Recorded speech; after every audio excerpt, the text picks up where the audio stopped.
कोई लहर नहीं थी किसी की। नरेंद्र मोदी और अमित शाह को महाराष्ट्र क्यों वोट देगा? पूरा कैंपेन उनके खिलाफ चला, इसलिए कि महाराष्ट्र लूटने का पूरा एक कारस्तान यहाँ हो गया। यहाँ से पूरे उद्योग गुजरात में लेके हुए, इसलिए वोट दिया लोगों ने कि हमारा रोजगार गुजरात में मोदी जी लेके जा रहे हैं, चलो हम मोदी जी को वोट दे देंगे। इसलिए खुश है। महाराष्ट्र में किसानों की आत्महत्या चल रही है, महाराष्ट्र में बेईमानी हो गई। ये जो नतीजा है उसके लिए जिम्मेदार अगर कोई होगा, महाराष्ट्र की जो नुकसान हुआ है वो जस्टिस चंद्रचूड़ है। चीफ जस्टिस ऑफ इंडिया के पद पर बैठे व्यक्ति जिसने समय पर अपना निर्णय नहीं दिया, अपनी जजमेंट नहीं दी डिस्क्वालिफिकेशन के बारे में। 40-40 लोगों ने बेईमानी की।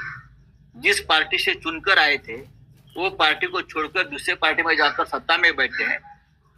आपकी जिम्मेदारी है संविधान की रक्षा। आपने अगर निर्णय दिया होता तो ये हिम्मत आगे कोई नहीं करता। आपने वो आज भी वो खिड़की दरवाजे खुले रखकर आप वहां से रिटायर हो गए। आप कोई भी किसी तरह से पार्टी बदल सकता है या सरकार बना सकता है जिससे पार्टी अपनी पार्टी को छोड़कर, तो इतिहास चंद्रचूड़ साहब को कभी माफ नहीं करेगा और उनका नाम काले शाही में लिखा जाएगा एकदम। कि इस प्रकार की व्यक्ति अपने पद पर बैठी थी और 3 साल तक एक संविधान के खिलाफ बैठी हुई सरकार को प्रोटेक्शन देते रही। वो पार्टी किसकी है, वो चुनाव चिन्ह किसका है, उस बारे में 3 साल में चुनाव निर्णय नहीं ले सकते थे। इतने बड़े बड़े फैसले देने की आप बात करते हो ना, राम मंदिर से लेकर ये क्या बोलते हैं बॉन्ड तक, इलेक्टोरल बॉन्ड तक, और पब्लिसिटी का स्टंट करते रहे आप लोग। लेकिन एक संविधान के खिलाफ एक निर्णय एक बड़े राज्य में हुआ है, उसके बारे में आपने मुंह पर ताला रखा और तारीख पर तारीख का खेल में सबको उलझा कर रखकर आप रिटायर हो गए। तो ये जो हुआ है महाराष्ट्र में, ये महाराष्ट्र याद रखेगा।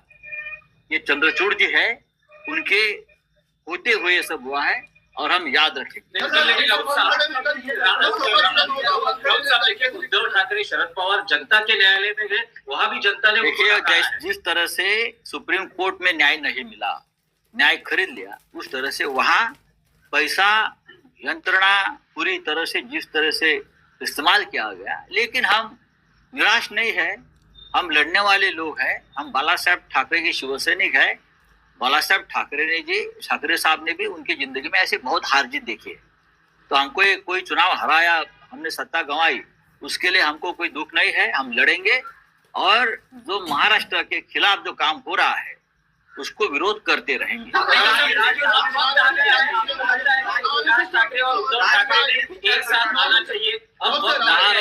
महाराष्ट्र की जनता दुखी है, उस निर्णय से खुश नहीं है।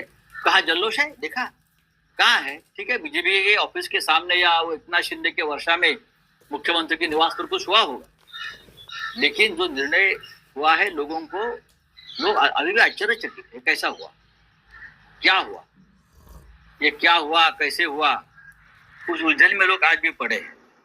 तो ये महाराष्ट्र के खिलाफ एक जो जनता का फैसला सुनाया गया है, ऐसे लोग बोलते हैं नहीं, ऐसा नहीं है। तो हम लोग चाहेंगे, कल होने वाला है शपथ ग्रहण समारोह, मैं तो कहूंगा ये महाराष्ट्र में नहीं होना चाहिए। ये सरकार गुजरात लॉबी ने लाई है, व्यापारी मंडल ने लाई है वहां के। तो शपथ ग्रहण सोहळा गुजरात का जो एक बड़ा स्टेडियम है मोदी जी के नाम से, उनके ऊपर होना चाहिए। अगर आप शिवाजी पार्क में करेंगे तो छत्रपति शिवाजी महाराज का अपमान होगा।